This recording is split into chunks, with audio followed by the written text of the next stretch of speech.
तेलंगाना के वजीर आला के चंद्रशेखर राव ने अंदरून एक हफ्ता रियासत में कबायलियों के लिए 10% रिजर्वेशन नाफिज करने के लिए जियो जारी करने का वादा किया है। तेलंगाना यौम कौमी यकजहती के मौके पर केसीआर ने एनटीआर स्टेडियम में बंजारा भवन और आदिवासी भवन की इफ्तिताही तकरीब से खिताब किया।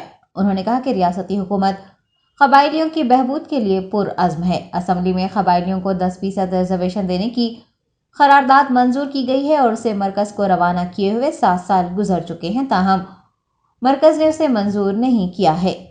केसीआर ने तमिलनाडु में 79% रिजर्वेशन देने और उनकी जानिब से भेजे गए कबायली रिजर्वेशन बिल को मंजूर न करने पर पीएम मोदी और अमित शाह से सवाल किया है।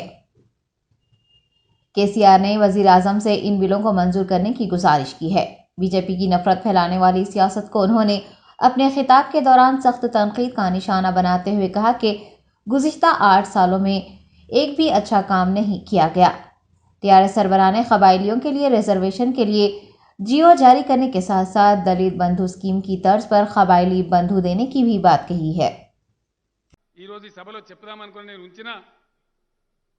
ఇంకా కేంద్రాన్ని అడిగి అడిగి విసిగిపోయినాం। నేను చీఫ్ సెక్రటరీ గారికి చెప్తా ఉన్నాను, ఇంకా విసిగిపోదలుచుకోలేదు। మేము రాబోయే వారం రోజులలో గిరిజనులకు 10% జీవోని ఇంప్లిమెంట్ చేస్తాం ఈ రాష్ట్రంలో। నరేంద్ర మోడీ మా జీవోను గౌరవిస్తావా లేదా ఆ జీవోనే నీకు ఉరితాడు చేసుకుంటావా నువ్వు ఆలోచించుకోమని నేను మనవి చేస్తా ఉన్నా।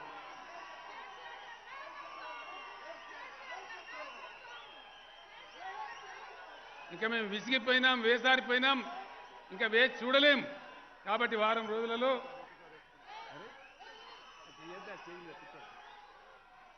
తప్పకుండా జీవో విడుదల చేసేస్తాం। దాన్ని అమలు చేపిస్తావా, నీ గౌరవం కాపాడుకుంటావా లేకపోతే దాన్నే నీ ఉరితాడు చేసుకుంటావా ఆలోచించుకోమని నేను మనవి చేస్తా ఉన్నాను। కూసోవాలి।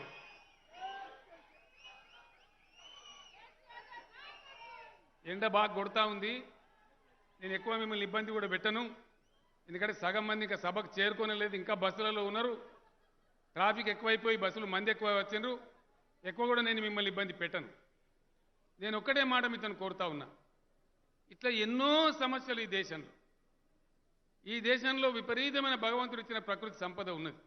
నదులలో నీళ్లు ఉన్నాయి, ఇవ్వాలనుకుంటే పుష్కలంగా ఇవ్వగలిగే కరెంట్ ఉన్నది। 7 ఏళ్ల కింద కరెంటు మన బతికెట్లుండే, కరెంట్ ఎప్పుడు వస్తుందో ఎప్పుడు పోతుందో భగవంతుని తెలిసిన పరిస్థితి। ఇలా కష్టపడ్డాం, చేసుకున్నాం, మన చేతిలో ఉంది కాబట్టి ఇలా మనం చేసుకున్నాం। దాన్ని బతకనీయకుండా ప్రతి బోరుకు మీటర్ పెట్టాలి, ముక్కు విండి ప్రజల దగ్గర పైసలు వసూలు చేయాలంటున్నాడు నరేంద్ర మోడీ। పెడదామా బాయి కాడ మోటారు పెట్టాలనా? వినబడతలేదు, పెట్టకూడదు। ఇగో ఇది పరిస్థితి। ఇట్లనే అనేక విషయాలలో చాలా సులభంగా పరిష్కరించే విషయాలలో తాత్సారం చేస్తూ దేశాన్ని ప్రజలను గాలి కొదిలేస్తూ తమకు ఇష్టం వచ్చినటువంటి కోటీశ్వర్లకు, ఇండస్ట్రియలిస్టులకు, షావుకారులకు దేశ సంపదనంతా దోచిపెడుతూ ప్రైవేటైజేషన్ పేరిట లక్షల కోట్ల రూపాయల